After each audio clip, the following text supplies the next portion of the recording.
Com a palavra o deputado Pedro Cunha Lima. Com a palavra, Vossa Excelência. Por 10 minutos.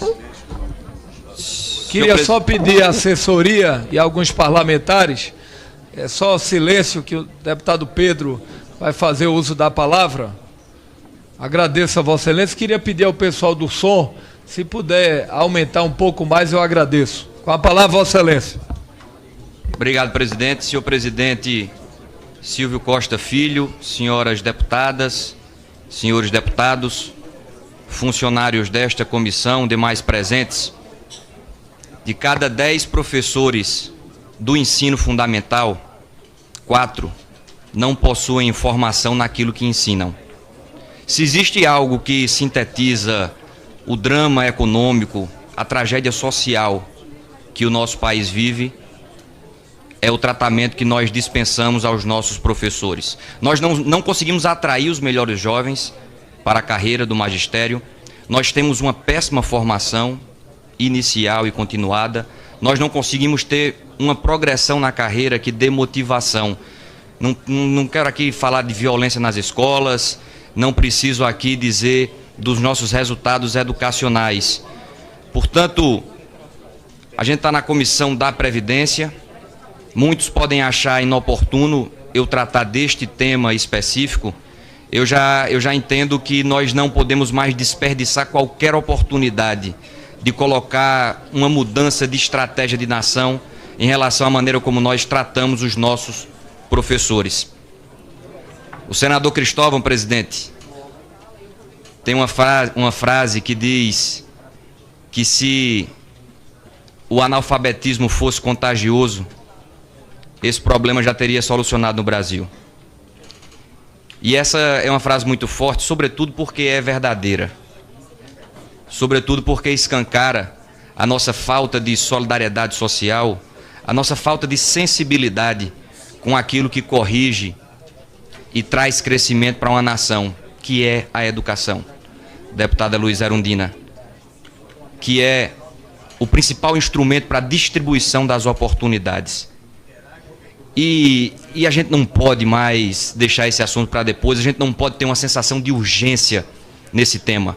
Por isso, tratando da reforma da Previdência, que sou favorável pela responsabilidade fiscal que carrego, mas também coloco que toda responsabilidade fiscal que sustento e defendo tem um propósito de combater desigualdade.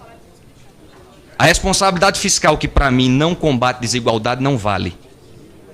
O crescimento no PIB, que na minha visão não tem como meta fazer com que o Brasil seja um país mais justo, para mim não serve. Portanto, essa é uma mudança que não pode prevalecer nesta reforma. O impacto fiscal da alteração nos professores representa 1% em termos fiscais. Eu vou repetir, 1%. Todo respeito aos militares. O governo mandou uma reestruturação da carreira dos militares para tornar mais palatável a reformulação da Previdência. Não tem como admitir que o governo também não sinalize uma reestruturação da carreira do professor, para falar também da Previdência. Não tem como colocar nesse barco também um professor. Então eu faço aqui um apelo para que a gente consiga ter um olhar mais de cima e compreenda que o caso específico do professor, e me dirijo sobretudo aos membros desta comissão, precisa ter um olhar diferenciado. A Comissão da Educação aprovou à unanimidade, e isso inclui partidos que fazem parte do governo, da base de sustentação do governo, aprovou à unanimidade uma moção de apoio aos professores nesse tema da reforma. E aí a gente pode sim reestruturar a carreira, fazer uma avaliação do professor. Eu não estou dizendo que a gente tem que só ceder a um ambiente que precisa ser melhor. Nós temos que cobrar mais também. Sempre que eu reivindico um maior salário do professor, eu trago uma exigência de cobrar mais do professor. E aí sim a gente pode trazer vários instrumentos para dar bonificação para quem está desempenhando bem e para também fazer uma cobrança maior para quem não está desempenhando. Tem que ter um olhar muito mais moderno em relação à carreira do professor. É algo atrasado. A gente fica paralisado com dois extremos que não trazem a solução. Portanto, a gente não pode desperdiçar, e esse é o argumento principal. essa oportunidade de, dentro da reforma da Previdência, entre outros campos que também podemos trazer essa mensagem, mas que a gente possa dizer ao professor que esse país vai tratá-lo diferente. Nós temos que tomar atitudes para mostrar que essa história de que não vale a pena ser professor no Brasil vai mudar. Enquanto a gente não perceber e acordar para isso, nós não teremos um resultado econômico satisfatório, porque o nosso principal recurso é o nosso capital humano. E a última avaliação nacional de alfabetização do ano de 2016 traz o deplorável dado de que 55% das nossas crianças com 8 anos de idade não conseguem ler adequadamente. É mais da metade de um país entre as crianças com 8 anos de idade. Por isso que a gente não pode dizer que nesta comissão não se pode tratar do professor em específico.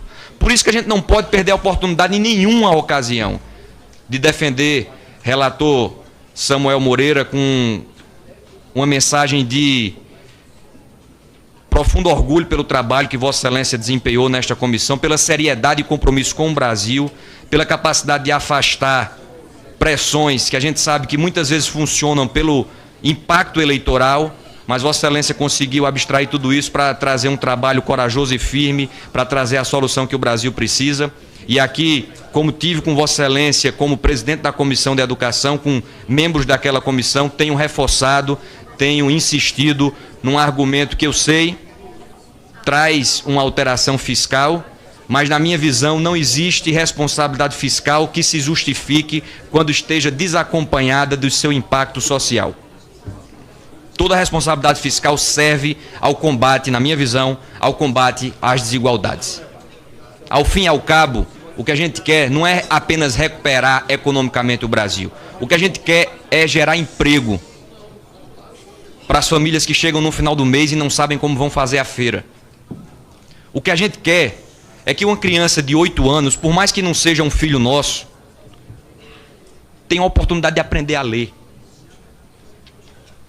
É muito pouco o que se exige. E a gente não vai conseguir trazer esse novo contorno se não houver uma nova estratégia de país para os nossos professores.